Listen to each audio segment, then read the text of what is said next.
அவர் என்னுடைய வண்டியை பார்த்துவிட்டுத்தான் இடதுபுறமாக எனது வண்டிக்கு முன்னால் போகிறார். ஆனால் வேகமாக போகவில்லை. வேண்டுமென்றே மிக தாமதப்படுத்தி வண்டியை ஓட்டி கொண்டு போகிறார். அண்ணாமலை போன்றவர்கள் வரிந்து கட்டி கொண்டு உடனே இதற்கு வக்காலத்து வாங்கி நமக்கு எதிரான கருத்துக்களை பரப்புகிறார்கள். இந்த சங்கிகள் திரிபுவாதம் செய்வதிலே உலகத்திலேயே முதலிடத்தை பிடிக்கக்கூடியவர்கள். எல்லாவற்றிலும் திரிபுவாதம்தான். பொய் செய்திகளை பரப்புவது, அவதூறுகளை பரப்புவது, வதந்திகளை பரப்புவது, குழப்பங்களை ஏற்படுத்துவது, சமூக பதற்றங்களை உருவாக்குவது, இதுதான் அவர்களின் அரசியலே. தேர்தல் நெருங்க நெருங்க நம்மை சீண்டுவார்கள். நாம் மிகுந்த எச்சரிக்கையாக இருக்க வேண்டும். நம்மை ஒரு கருவியாக்கி தமிழக அரசியலை குழப்ப பார்ப்பார்கள். அதற்கு நாம் இடம் தந்துவிடக்கூடாது. பிஆர் கவாய் அவர்கள் மீது செருப்பு வீச முயற்சித்த சனாதன சங்கி ராகேஷ் கிஷோர் மீது நடவடிக்கை எடுக்க வலியுறுத்தி ஆர்ப்பாட்டங்களை நடத்த வேண்டும் என்று கேட்டுக்கொள்கிறேன்.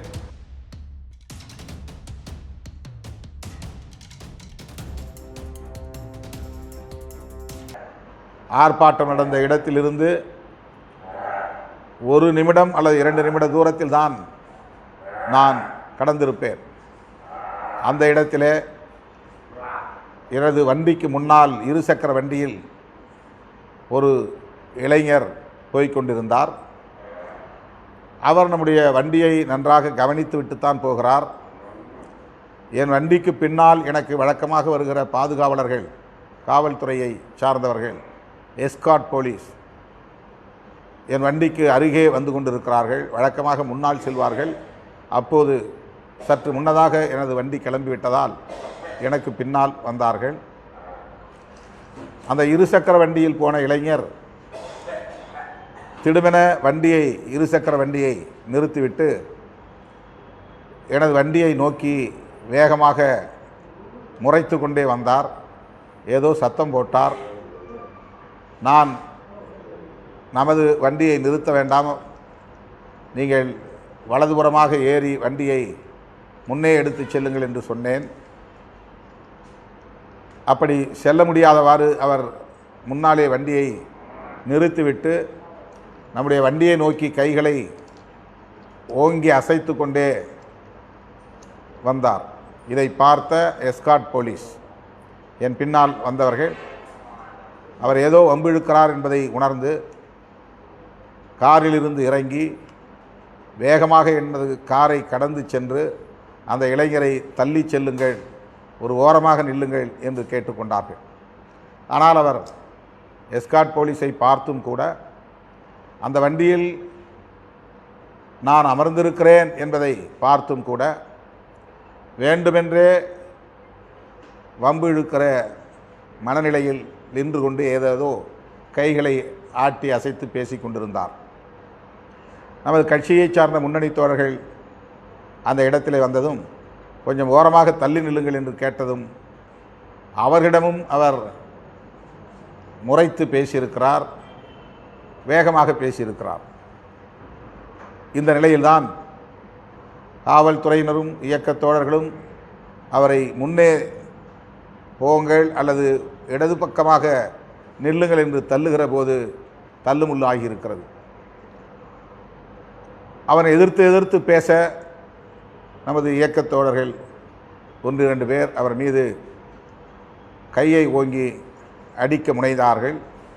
அதற்குள்ளாக காவல்துறை அவரை தமிழ்நாடு பார் கவுன்சில் கட்டிடத்தை நோக்கி அழைத்து கொண்டு போய்விட்டார்கள். இதுதான் நடந்தது. ஆனால் ஊடகங்கள் இதை ஊதி பெருக்கி ஏதோ நாம் திட்டமிட்டு அந்த இளைஞரை தாக்க முனைந்ததைப் போல அவரை அடித்து அவருக்கு மயக்கம் வந்து விட்டது என்றெல்லாம் செய்திகளை, அவதூறு செய்திகளை பரப்பி கொண்டிருக்கிறார்கள். அவர் என்னுடைய வண்டியை பார்த்துவிட்டுத்தான் இடதுபுறமாக எனது வண்டிக்கு முன்னால் போகிறார். ஆனால் வேகமாக போகவில்லை. வேண்டுமென்றே மிக தாமதப்படுத்தி வண்டியை ஓட்டி கொண்டு போகிறார். இடையிலே அந்த speed break, Tamil Nadu bar council எதிரே ஒரு வேகத்தடை இருக்கிறது. இந்த வேகத்தடையிடம் போய் அவர் வண்டியை நிறுத்துகிறார். நம்முடைய வண்டி ஓட்டுநர் வழக்கம் போல ஆரன் அடிக்கிறார். பின்னால் இருக்கிற எஸ்கார்ட் போலீஸாரும் சைரன் சவுண்டு அந்த ஒலியை எழுப்புகிறார்கள். எல்லாவற்றையும் தாண்டி வண்டியை நமது வண்டிக்கு முன்னால் நிறுத்திவிட்டு வருகிறார். வண்டி மோதவில்லை, நம்முடைய வண்டி அவர் வண்டியின் மீது மோதவில்லை, அல்லது அவர் வண்டி நம்முடைய வண்டியின் மீது மோதவில்லை.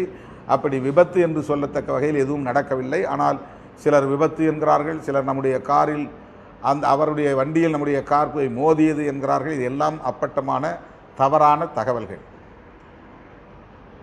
அண்ணாமலை போன்றவர்கள் வரிந்து கட்டி கொண்டு உடனே இதற்கு வக்காலத்து வாங்கி நமக்கு எதிரான கருத்துக்களை பரப்புகிறார்கள். இந்த சங்கிகள் திரிபுவாதம் செய்வதிலே உலகத்திலேயே முதலிடத்தை பிடிக்கக்கூடியவர்கள். எல்லாவற்றிலும் திரிபுவாதம்தான். பொய் செய்திகளை பரப்புவது, அவதூறுகளை பரப்புவது, வதந்திகளை பரப்புவது, குழப்பங்களை ஏற்படுத்துவது, சமூக பதற்றங்களை உருவாக்குவது, இதுதான் அவர்களின் அரசியலே. அப்படித்தான் இந்த விவகாரத்திலும். உடனே நான் அங்கிருந்த தோழரிடத்தில் அந்த பிரச்சனையை அப்படியே விட்டுவிடுங்கள், அந்த பகுதியை சார்ந்த பூக்கடை பகுதியை சார்ந்த துணை ஆணையர் டெப்டி கமிஷனர் என்னை தொலைபேசியில் தொடர்பு கொண்டார். விடுதலை சிறுத்தைகள் இங்கே சில பேர் சாலை மறியலில் ஈடுபடுகிறார்கள், அவர்களிடத்தில் நீங்கள் எடுத்துச் சொல்லுங்கள் என்று கேட்டுக்கொண்டார். உடனே நான் வழக்குரைஞர் ரஜினிகாந்த் அவர்களை தொடர்பு கொண்டு பேசி, அந்த தம்பி எந்த நோக்கத்திலே வந்து பிரச்சனை செய்தாலும் பரவாயில்லை, அதை விட்டுவிடுங்கள், பிரச்சனையை பெருசாக்க வேண்டாம், அவர் என்ன நோக்கத்தில் செய்தாலும் அது அவருக்கு உரியது, அதை நாம் பொருட்படுத்த வேண்டாம் என்று சொல்லி அவர்கள் அங்கிருந்து நம்முடைய தோழர்கள் கலைந்து விட்டார்கள். ஆனால் இதை திட்டமிட்டே நமக்கு எதிராக பரப்புகிறார்கள். சில தொலைக்காட்சிகள், சமூக ஊடகங்கள், வழக்கம் போல நம் மீது அவதூறு பரப்பக்கூடிய முக்கியமான தொலைக்காட்சிகள், அதுதான் அவர்களுக்கு வேலையே. அந்த தொலைக்காட்சியில் யார் யார் என்று உங்களுக்கு தெரியும்.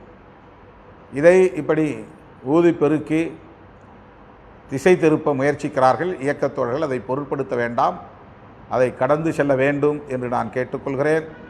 தேர்தல் நெருங்க நெருங்க நம்மை சீண்டுவார்கள், நாம் மிகுந்த எச்சரிக்கையாக இருக்க வேண்டும். நம்மை ஒரு கருவியாக்கி தமிழக அரசியலை குழப்ப பார்ப்பார்கள், அதற்கு நாம் இடம் தந்து விடக்கூடாது. இன்னும் சொல்லப்போனால் பிஆர் கவாய் மீது நடத்தப்பட்ட இந்த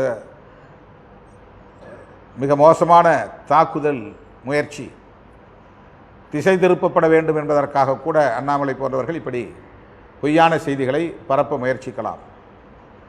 இப்போது நான் வேண்டுகோள் விடுக்கிறேன், இயக்கத் தோழர்கள் அனைத்து மாவட்டங்களிலும் ஒருங்கிணைந்த மாவட்டத்தின் சார்பில் பிஆர் கவாய் அவர்கள் மீது செருப்பு வீச முயற்சித்த சனாதன சங்கி ராகேஷ் கிஷோர் மீது நடவடிக்கை எடுக்க வலியுறுத்தி ஆர்ப்பாட்டங்களை நடத்த வேண்டும் என்று கேட்டுக்கொள்கிறேன். முக்கியமான நீதிமன்றங்களில் உள்ள இயக்கத்தின் வழக்கறிஞர்கள் அடையாள ஆர்ப்பாட்டம் என்கிற வகையில் உடனடியாக ஆங்காங்கே இந்த ஆர்ப்பாட்டத்தை நடத்த வேண்டும். பிஆர் கவாய் அவர்கள் ஒரு தலித் என்பதற்காக அல்ல, அவர் இந்தியாவின் மிக முக்கியமான அதிகார பீடத்தில் அமர்ந்திருப்பவர், குடியரசுத் தலைவர், குடியரசு துணைத் தலைவர், பிரதமர் என்கிற வரிசையில் இடம்பெறக்கூடியவர்.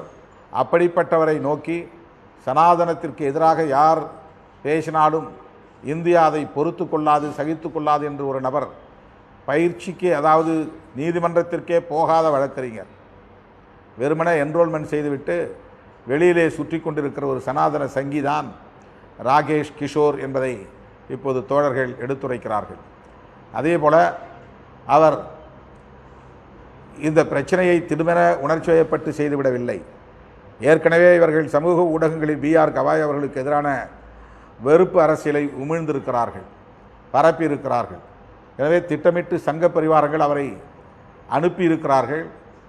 ஆகவே தான் அவர் கடவுள் சொல்லித்தான் இதை நான் செய்தேன், யாரிடமும் நான் மன்னிப்பு கேட்க மாட்டேன் என்று சொல்லுகிற துணிச்சலோடு பதில் சொல்லுகிற நிலையை நாம் பார்க்கிறோம். எனவே உச்சநீதிமன்றத்திலும் சனாதனிகளின் கொட்டம் தலைவிரித்தாடுகிறது, சட்டமன்றங்களிலும் சனாதனிகளின் கொட்டம் தலைவிரித்தாடுகிறது, நாடாளுமன்றத்திலும் சனாதனிகளின் கொட்டம் தலைவிரித்தாடுகிறது. இந்த சனாதனிகளின் முகத்திரையை கிழிக்கக்கூடிய வகையிலே ஒரு சிம்ம சொப்பனமாக இந்திய தலைமை நீதிபதி பிஆர் கவாய் அவர்கள் விளங்குகிறார். அதனால்தான் அவர்களால் பிஆர் கவாய் அவர்களை ஏற்றுக்கொள்ள முடியவில்லை. அவருக்கு எதிரான அவதூறுகளை தொடர்ந்து பரப்பி வருகிறார்கள். அவரை அவருடைய இருக்கையில் இருக்கும்போதே அவரை அவமதித்திருக்கிறார்கள். இது இந்திய அரசமைப்பு சட்டத்திற்கு எதிரான ஒரு நடவடிக்கை. அரசமைப்பு சட்டத்தை பாதுகாக்கும் பாதுகாப்பு அரணாக இருக்கிற உச்சநீதிமன்றத்தை அவமதிக்கும் நடவடிக்கை. ஜனநாயக சக்திகள், இடதுசாரி சக்திகள், இதர முற்போக்கு சக்திகள் அனைவரும் தேசிய அளவில் ஓரணியில் திரள வேண்டும் என்பதற்கு இதுவும் ஒரு உந்துதலாக இருக்கிறது என்பதை இந்த நேரத்தில் நான் சுட்டிக்காட்ட விழைகிறேன். ஜனநாயக சக்திகளுக்கும் சனாதன சக்திகளுக்கும் இடையிலே நடைபெறுகிற தொடர் யுத்தத்தில் ஒரு அங்கம்தான் உச்சநீதிமன்றத்தில் நடந்தேறியிருக்கிற இந்த கேவலமான ஒரு செயல், இழிவான செயல். எனவே சனாதனிகளின் கொட்டத்தை அடக்குவதற்கு ஜனநாயக சக்திகள் ஓரணியில் திரள வேண்டும் என்கிற வரலாற்று தேவையை இந்த நேரத்தில் நான் சுட்டிக்காட்ட விரும்புகிறேன். நமது இயக்கத் தோழர்கள் வழக்கம் போல உடனே களமிறங்க வேண்டும். அந்த சனாதனி ராகேஷ் கிஷோரை கைது செய்ய வலியுறுத்த வேண்டும். வழக்கறிஞர்கள் தனியே நீதிமன்ற வளாகங்களில் அனுமதி பெற்று ஆர்ப்பாட்டங்களை நடத்த வேண்டும். இயக்கத் தோழர்கள் உரிய கால இடைவெளியில் ஆர்ப்பாட்டங்களை நடத்த வேண்டும் என்று கேட்டுக்கொள்கிறேன். மீண்டும் சந்திப்போம். நன்றி, வணக்கம்.